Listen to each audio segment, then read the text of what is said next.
announcement to make as a church, and since there's some who are unable to be here because of quarantine restrictions and others who have not been here for an extended period of time, I wanted to be able to record this and get that to folks. And since we don't do anything with Facebook or any of those live stream things, I'm not tech savvy and don't intend to get there. We have to try a route that we can hopefully come to pass. The events that are happening are beyond man's control, certainly. We know that. And they are growing in their threat. What is taking place is more widespread, more powerful, and we are able to fight it with less ability than we anticipated. As the nation comes together, there'll be awesome stories out of it, but there's going to be some tragedy. Already I've talked to people who have relatives or have heard that somebody they know or is related to that has it. And that's going to keep happening. It won't take long before you and I both are aware of someone we know personally or someone we know personally who knows someone personally that's been affected by it. Its danger has increased pretty rapidly. Taking lives that were originally not thought to be a threat. I've heard they go back and look at different things, and they're saying, you know, all of the political people were saying, don't worry about it, it's going to be fine, go about your day, and then everything changed. Well, those changes are continuing. Soon they're going to announce that they want everybody wearing masks when they are out of their home or off their property or journeying to the city. They're going to start requiring that, so that'll be a significant change. Their plan was to have everything wrapped up by the middle or end of April, and that's not looking like it's going to take place. The events could end up carrying on, and the effects from it and decisions we're currently living in could last an extended period of time. If they do not come up with a viable treatment soon, it could get very, very ugly. It's a strange situation. The truth is, God's fully aware of it. He knew that it was coming. He's been preparing His people through little difficulties here and through struggles there, because this time has come upon us in the midst of what we were already under. These times have come upon us, and an increase of situations that are not beneficial and are dangerous have become very, very real, very, very locally. And that's a scary thought. We observe this. We've maintained our services. We've not canceled or reduced our services at all up to this point. We have left the opportunity for God's children to gather and worship their King. But we don't do that in spite of common sense and wisdom. It's one thing when there's an out-of-control semi driving on the other side of the country, killing people. That ain't here. But when that semi's coming down your street, and you're standing in front of it, and you say, I'm standing right here, I'm trusting the Lord, and then you get smashed by a semi. I don't know what the conversation in heaven will be like. I don't think you'll be like, Lord, why didn't you help me? You're going to get up there and be like, I know, Lord. You gave me common sense for a reason and wisdom. And that's what I've been praying for. And here's where the Lord's led me. With the communal transmission taking place in our area, with the confirmed reports of sickness in multiple areas right around us, and the growing number in Lyon County having already declared an emergency situation because they know if they've got 11, then they've got more. And it's a matter of finding them. We are not going to be able to control where we go to get food, whether we get that virus or not. They say that virus can live in your mouth and in your nose for days on end. You don't even know it. You don't even get affected. But from that point, just standing within talking distance of somebody can transmit the virus. It is increasingly showing a relentless desire to maim and to kill. And that's a big factor.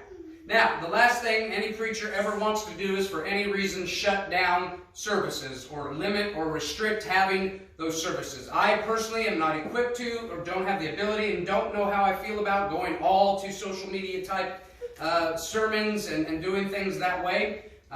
We'll see how things go. I mean, there is a lot of options and good preachers out there you can get to watch at home. And I'm here to tell you that God's teaching the church things now more than He's teaching anybody anything. And when it's time to get your army gathered up to go to war, you have to test them. You have to find out where they are. And I think that's what's going on with this whole thing. It's about a testing.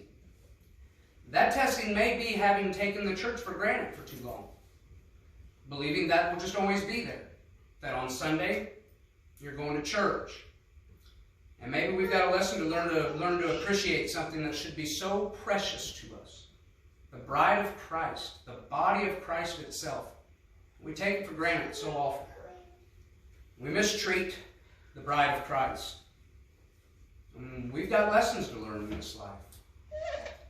And I really do think we will end up, at least for a couple weeks, not having any services for the safety and welfare of the people we care about. Kids are dying, babies are dying, not at alarming rates, not in intense percentages, and I understand all the numbers and how everything works when it comes to saying this many die from flu, this many die from this, no big deal, no big deal. Well, it's turning into a lot bigger deal. The reality is it is going to probably overwhelm our system and probably plunge most Americans into a negative deficit in their joy levels for a period of time. I do believe in the end, America can come out of this stronger. God's people can come out of it stronger if we do what's right. It's up in the air right now what will take place. Were there lots of people around this country waiting for any opportunity to not have to show up to church so they didn't feel socially obligated because they had other choices? Or do God's people want to assemble and worship the King? We're going to find out. A good way to find out is to shut it down and then open it back up down the road. Here's what we're going to do. Starting this Sunday, we're only going to have a morning service. That's what we're going to do for at least the next 4 weeks, I can tell, unless we have to eliminate it completely. During that time, we have to observe the social distancing, and all that is common sense. Hey, if somebody's got a bug that's jumping around on them and jumps off them onto you, one thing you don't want to do to get that bug is stand too close to them. Touch them. So, as a church, there will be no handshaking. That's hard to do. I know. I like to shake hands. I just see I'm touching my face. My nose is itching. I got an itch on my cheek. You just never know. We'll have to observe that. Like, Bobby, you won't be able to sit there. Abigail, you won't be able to sit there. You stay with your family unit. You stay close to them. But do not come up and talk close to anybody for any reason. Shouldn't be doing that anyway in the public right now. That's just smart. That's just common sense. The virus is real. How it came to be may not be organic. The motivation and the powers of darkness behind it may be evil and demonic, but we can only go off the data that is available, and the data says if you don't do something, you're going to get sick and you might die, which could happen anytime. Understand, this threat's different. There are people who have dealt with Ebola, with SARS, with MERS. They've dealt with the swine flu and the bird flus and everything out there, and they say this one is scaring them. We'll see. We trust the Lord. This shouldn't take away our joy, and the reason for it I don't understand.